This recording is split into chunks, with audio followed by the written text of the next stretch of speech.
Assalamualaikum warahmatullahi wabarakatuh. Sebelumnya perkenalkan, nama saya Laila Alma dengan akhir NIM 140. Saya mahasiswa Prodi Hukum Tata Negara kelas D. Jadi di sini saya akan menjelaskan mengenai tugas UAS dari matkul Hukum Pemerintah Daerah yang diampu oleh Bu Kholidah Hanum. Saya akan menjelaskan apa sih problematika saat saya melakukan observasi di Desa Candi Ampel, Kabupaten Boyolali. Kemudian materi yang pertama yang akan saya jelaskan yaitu mengenai perangkat desa. Nah, pelayanan publik di Desa Merican Candi Ampel ini sudah berjalan dengan baik dan sistemnya sangat terorganisir. Nah, kemudian didukung oleh perangkat desa yang menyerap aktif aspirasi masyarakat. Namun desa sendiri menghadapi suatu tantangan jangka panjang, yaitu berupa menurunnya minat generasi muda dalam sektor bidang pertanian yang berpotensi akan menghambat pengelolaan tanah kas desa dan menurunnya PAD. Nah, perlu nih dilakukan strategi jangka panjang untuk mendorong regenerasi petani dan mengoptimalkan potensi ekonomi desa. Kemudian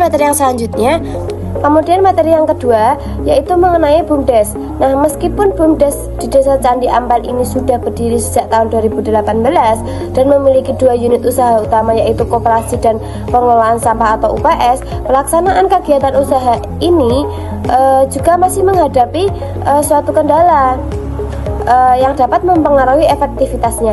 Nah, keberadaan BUMDes ini memang diharapkan dapat menjadi pendorong kemajuan ekonomi lokal dan pemberdayaan masyarakat, terutama dalam membantu kebutuhan UMKM nih dan mendukung sektor pertanian melalui unit koperasi serta memberikan kontribusi terhadap pendapatan asli atau PAD melalui unit pengelolaan sampah. Namun dalam praktiknya sendiri, pelaksanaan BUMDes ini juga belum sepenuhnya berjalan dengan optimal. Salah satu kendala utama yang dihadapi adalah kurangnya dukungan dari sebagian perangkat desa.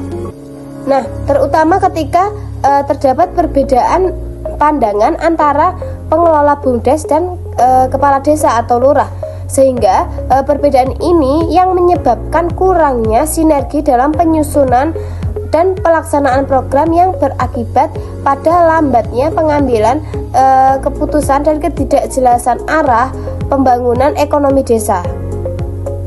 Kemudian materi yang ketiga yaitu mengenai kepala desa. Nah, meskipun kepala desa Merican Candi telah menunjukkan komitmen dalam bidang pendidikan, kesehatan, keamanan, infrastruktur, dan pengelolaan program, pelaksanaan pembangunan desa masih belum optimal. Tidak adanya pelatihan keterampilan non-formal membatasi pengembangan kapasitas masyarakat. Sementara sektor ekonomi berjalan tanpa dukungan program UMKM dari desa.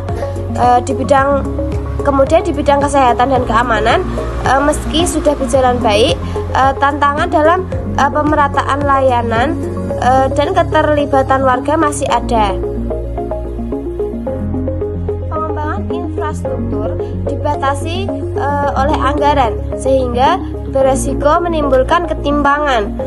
Selain itu, meski program desa disusun berdasarkan musyawarah, implementasinya belum tentu mencerminkan aspirasi warga secara nyata.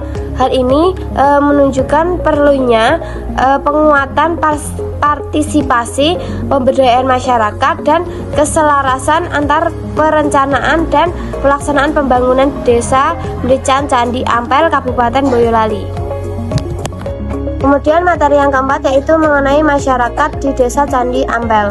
Desa Candi menunjukkan keamanan yang sudah stabil dan komunikasi yang cukup efektif antar perangkat desa dan masyarakat. Namun masih terdapat tantangan seperti kurangnya pemanfaatan teknologi dalam pengawasan, partisipasi warga yang belum sepenuhnya inklusif, serta ketimpangan dalam pemerataan kebijakan dan pelayanan kesehatan. Meski kinerja kepala desa sudah dinilai positif, masyarakat masih berharap pembangunan dan pelayanan lebih merata dan responsif. Kemudian evaluasi berkelanjutan diperlukan agar pembangunan desa dapat menjangkau seluruh elemen masyarakat secara adil dan berkelanjutan. Mungkin itu saja yang bisa saya jelaskan, kurang lebihnya saya mohon maaf. Saya ucapkan terima kasih dan assalamualaikum warahmatullahi wabarakatuh.